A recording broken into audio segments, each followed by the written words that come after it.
Big Floyd, Houston, Texas, Third Ward Projects. And I just want to say, stop the ban on Trader Truth, man, because he is a man, that done put in natural work, man, across the city, across America. Before George Floyd would pass away on March 25th, 2020 at the hands of a white police officer who knelt on Floyd's neck. His name was George Floyd. He's on video saying, "Please, please, I can't breathe."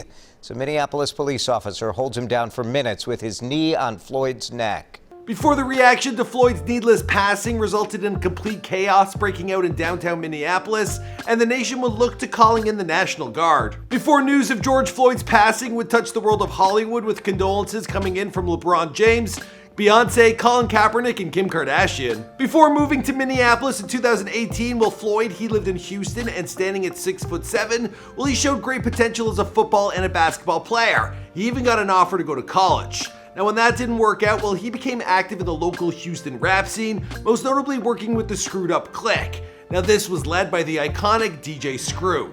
Now, Floyd, he rapped on multiple mixtapes as Big Floyd during the 90s, and he later released the album Block Party as a member of Presidential Players in the year 2000. Now, we actually found some old work of him as an artist, so let's take a listen. Big Floyd coming through, so candy with every time to deserve it. Now, what I found most shocking and disturbing about this whole ordeal is that the officer that took this man's life, the two had actually worked together in the years prior.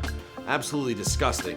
What's going on, guys? My name is Michael McCrudden, and it's with a heavy heart that I pieced together this video in memory of George Floyd.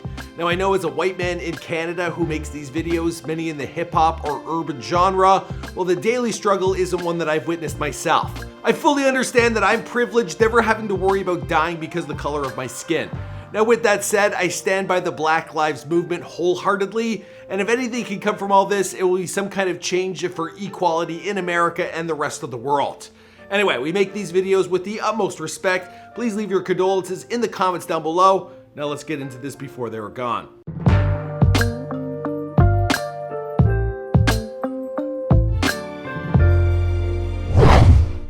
George Floyd was born in Fayetteville, North Carolina, but grew up in Houston, Texas, in the city's 3rd Ward. He graduated from Jack Yates High School, and he was a multi-sport athlete. He played both football and basketball, and we actually found some old footage of him catching a touchdown in the year 1992.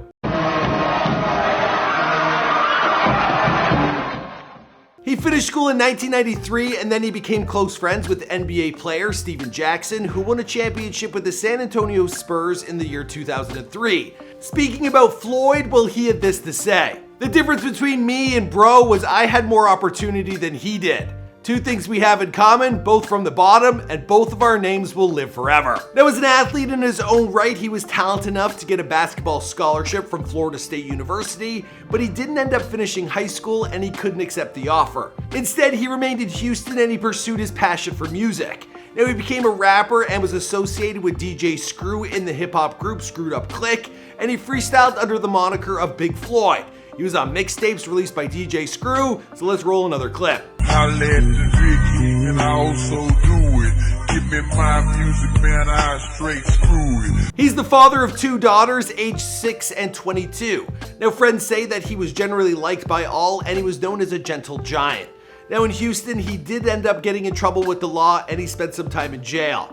Now, this was previous to him making the move to Minnesota in 2018, where he was in search of a better life. He was looking for full-time work driving trucks, and he lived in the St. Louis Park area and worked nearby as a bouncer. He also worked as a security guard at the Conga Latin Bistro, where he was known for giving hugs to the regulars. Now, his boss, they told CNN, "He was loved by all my employees and my customers. He stood up for people. He was there for people when they were down. He loved people that were thrown away." Now, it turns out that the officer that ended up taking his life, he actually worked alongside him at one of these security jobs.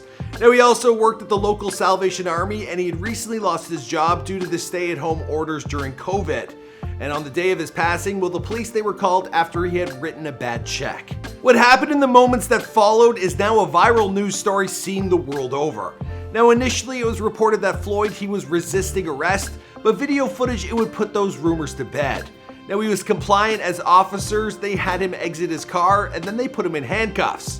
There was also video footage of a police officer talking to him while he sat on the floor. Police officer Derek Chauvin, he kneeled on Floyd's neck while he screamed out that he couldn't breathe. Now this went on for 4 minutes before it became apparent that George, he had lost consciousness. Still, he remained kneeling on him for an additional 4 minutes. What kind of sick, twisted this guy is that he's just been waiting to kneel on a black man's neck for his whole life, and because he was bullied in school or ignored by a girl that he liked, and he's got this rage, this anger in him that he can now take out because he has he can exercise his power accordingly because he's a cop. Witnesses at the scene, they were heard urging the arresting officers to stop, with one pointing out that Floyd, he was not resisting arrest. Now, although the paramedics did arrive, the man, he was pronounced dead. Now, the reaction, it has been monumental to say the least. The riots which have broken out in Minneapolis, they've spread to other cities in the US, including Los Angeles. Also, celebrities the world over, they voiced their condolences and their concerns. Now, members of the Screwed Up Clique, they've taken to social media where they have paid their respects. They've posted, "R.I.P. Big Floyd, he took his life in broad day. May God bring his family justice. Say his name, hashtag George Floyd, rest easy. The fight for us begins now." Finally, another post that read, "Officers fired ain't enough." Now, the 4 police officers involved in the arrest, they have been fired, and an FBI investigation is underway. Now, this hasn't been enough to quell the tide of anger among the public, and people are demanding that these officers, they be charged with murder. I guess we're gonna have to wait and see how that goes, but with so much public outcry, I think justice will be served. I'm gonna wrap up this story here. This is Before They Were Gone. Obviously, this is a tragic story that's unfolding, so lots of new information is coming. But if you wanted to know more about this man, well, now you know. Okay, I think that's everything. I'll see you guys in another video.